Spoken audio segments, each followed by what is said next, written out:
Hello everyone, this is Rupali and welcome again to PCM study hub.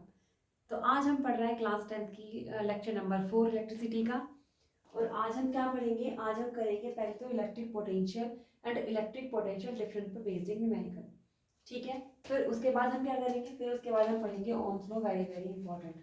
ठीक है, तो चलो एक क्वेश्चन करेंगे, फिर स्टार्ट करेंगे ओम्स लॉ। ठीक है, क्वेश्चन क्या है? How much work is done in moving a charge of 3 coulomb across 2 points having a potential difference 15 volt।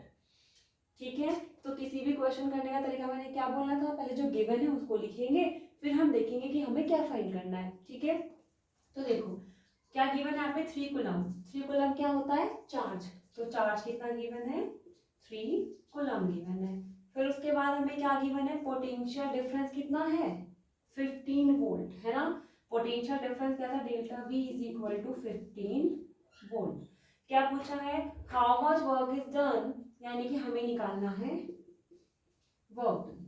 ठीक है, अब वर्क डन निकालने के लिए कौन सा फॉर्मूला लगाएंगे? देखो हमने दो फॉर्मूले पढ़े इसके। एक तो था V is equal to W upon Q, है ना। एक पोटेंशियल डिफरेंस का work delta V is equal to V final minus V initial.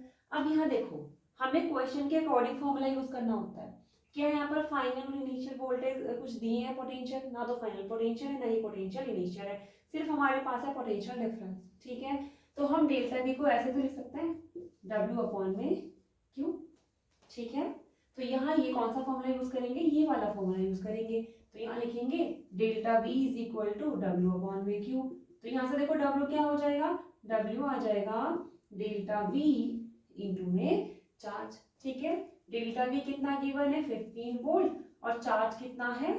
3। तो 15 3 जा 45 जूल। तो कितना वर्क डन आ गया? वर्क डन आ गया 45 जूल। ठीक है, तो इस तरह से पोटेंशियल पर, पोटेंशियल डिफरेंस पर इजी न्यूमेरिकल्स आपके एग्जाम्स में आ सकते हैं। क्लियर है ना? ठीक है, अब सबसे इंपॉर्टेंट टॉपिक ओम्स लॉ। ठीक है, ये बहुत ज्यादा इंपॉर्टेंट है ओम्स लॉ। या तो एग्जाम्स में ओम्स लॉ भी आ जाता है, और कई बार इसके लिमिटेशंस आ जाते हैं, या फिर कई बार इसका ना कर्व या ग्राफ बनाने के लिए आ जाता है। ठीक है, चलो समझते हैं कि क्या है Ohm's law. It gives a relationship between current I flowing intermetallic wire and potential difference V across its terminal। क्या है ओम्स लॉ? ओम्स लॉ क्या करता है? ओम्स एक रिलेशन हमें बताता है कि किसी भी सर्किट के अंदर जो करंट फ्लो हो रही है ना, और जो पोटेंशियल आप क्या कर रहे हो? अप्लाई कर रहे हो, उन दोनों के बीच में ये हमें क्या बताता है? एक रिलेशन बताता है। ठीक है, सेकेंड पॉइंट क्या लिखा है? अकॉर्डिंग टू दिस लॉ, इस लॉ के according the electric current flowing through a conductor is directly proportional to the potential difference across its end। क्या कह रहा है? सेकंड पॉइंट कह रहा है कि जो किसी भी सर्किट में इलेक्ट्रिक करंट फ्लो हो रही है वो डायरेक्टली प्रोपोर्शनल होती है जो भी आप सर्किट में क्या अप्लाई कर रहे हो? वोल्टेज। ठीक है, मतलब जो वोल्टेज आप अप्लाई कर रहे हो उसके डायरेक्टली प्रोपोर्शनल क्या है? करंट, है ना। V directly proportional to I। ऐसे भी लिख सकते हो, और करके क्या लिख सकते हो? I directly proportional to V। Same एक ही तो मतलब है ना। करंट और वोल्टेज डायरेक्टली प्रोपोर्शनल है। देखो डायरेक्टली प्रोपोर्शनल का मतलब होता क्या है? हमने लिखा कि भाई वोल्टेज जो है वो करंट के डायरेक्टली प्रोपोर्शनल है। तो डायरेक्टली प्रोपोर्शनल का मतलब होता है कि अगर आप एक को बढ़ाओगे ना, जैसे कि आप अगर सपोज आपने वोल्टेज इंक्रीज कर दी तो करंट भी क्या हो जाएगी? इंक्रीज हो जाएगी, है ना। डायरेक्टली प्रोपोर्शनल का मतलब अगर आप यहाँ पे वोल्टेज को इंक्रीज करते हो तो करंट भी इंक्रीज होगी। ठीक है, और अगर आप वोल्टेज को डिक्रीज करते हो तो करंट भी क्या हो जाएगी? डिक्रीज हो जाएगी। तो ये मतलब है पोटेंशियल डायरेक्टली प्रोपोर्शनल का, कि जिस प्रोपोर्शन में एक को आप इंक्रीज करोगे सेकंड वाला भी क्या हो जाएगा? इंक्रीज हो जाएगा। क्लियर है? तो क्या है ओम्स लॉ? पहली चीज, ओम्स लॉ ने हमें बताया कि जो इलेक्ट्रिक करंट है और जो इलेक्ट्रिक पोटेंशियल अप्लाई कर रहे हो ये हमें उन दोनों के बीच में एक रिलेशन बताएगा। और रिलेशन कैसा है? ये दोनों एक दूसरे के क्या होंगे? डायरेक्टली प्रोपोर्शनल होंगे। ठीक है, अब क्या करेंगे? सभी को पता है कि प्रोपोर्शनैलिटी का साइन हटाने के लिए हम कोई कांस्टेंट लिखते हैं। ठीक है, तो यहाँ पर कांस्टेंट हम क्या लिखेंगे? Capital R। ठीक है, प्रोपोर्शनैलिटी का साइन हटा तो यहाँ क्या आ गया? Constant capital R। तो फॉर्मूला क्या बना? B is equal to I R। बहुत इंपॉर्टेंट फॉर्मूला। ओम्स लॉ आपके एग्जाम में लिखने के लिए आ जाएगा, ठीक है, नहीं तो इसके ऊपर न्यूमेरिकल्स भी आ सकते हैं करने के लिए।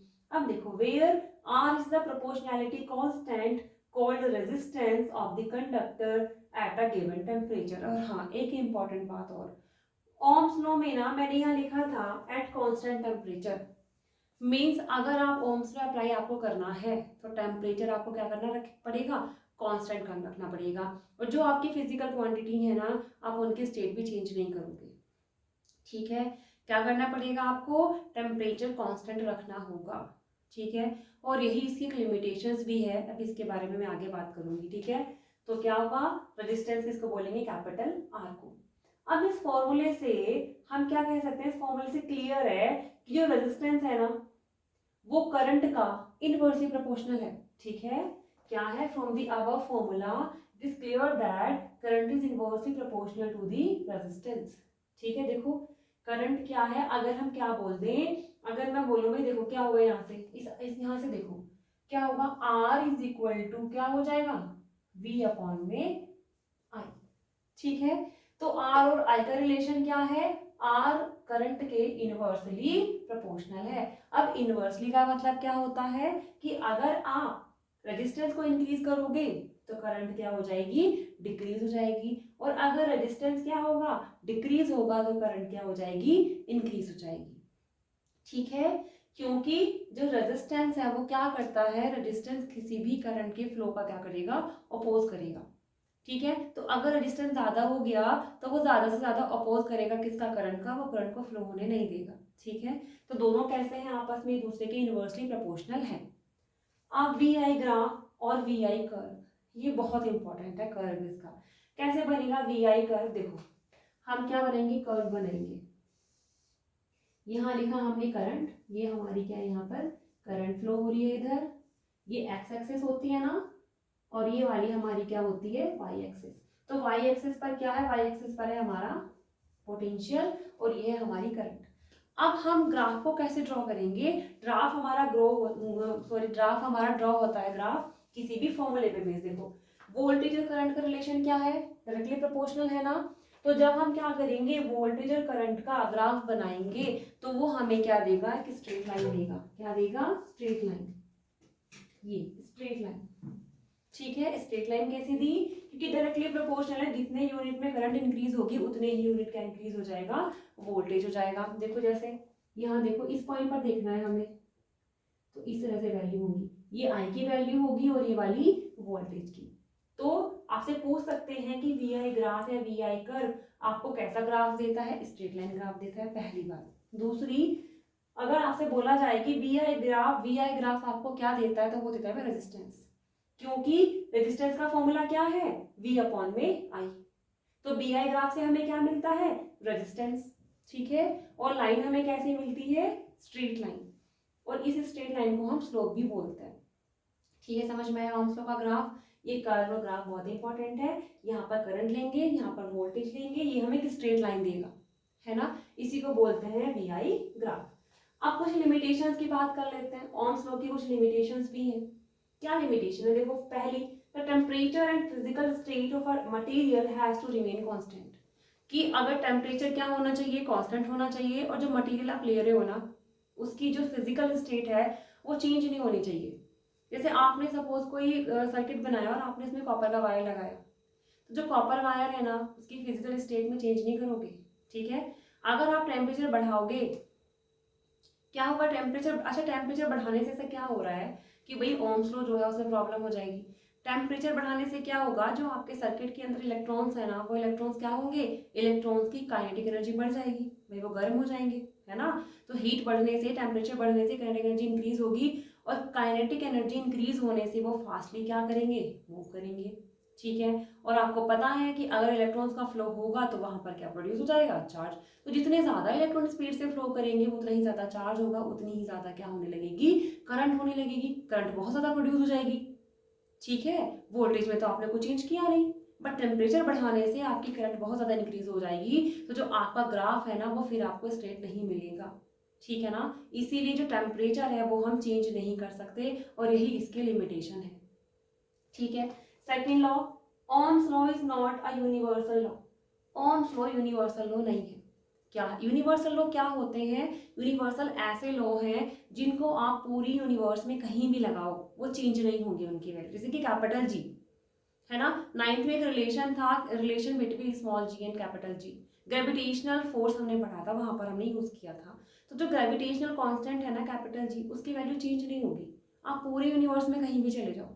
तो जो जो ऐसे लॉ जो कहीं भी चेंज नहीं होंगे वो कहलाता है यूनिवर्सल लॉ।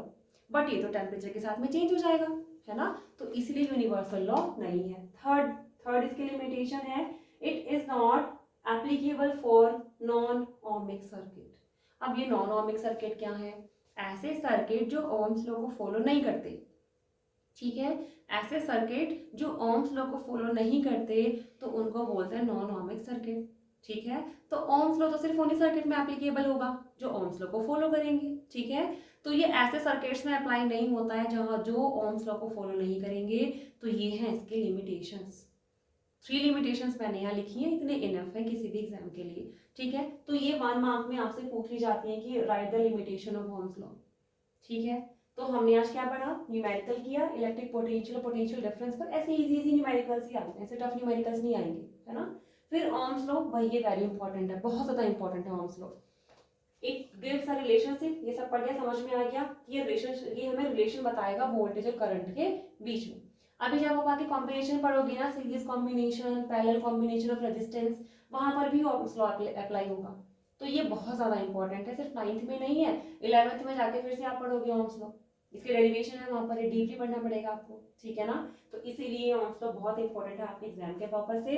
फिर हमने क्या किया? हमने बीआई ग्राफ निकाला, बीआई कर्व लिखा और हमने पढ़ी इसकी लिमिटेशंस।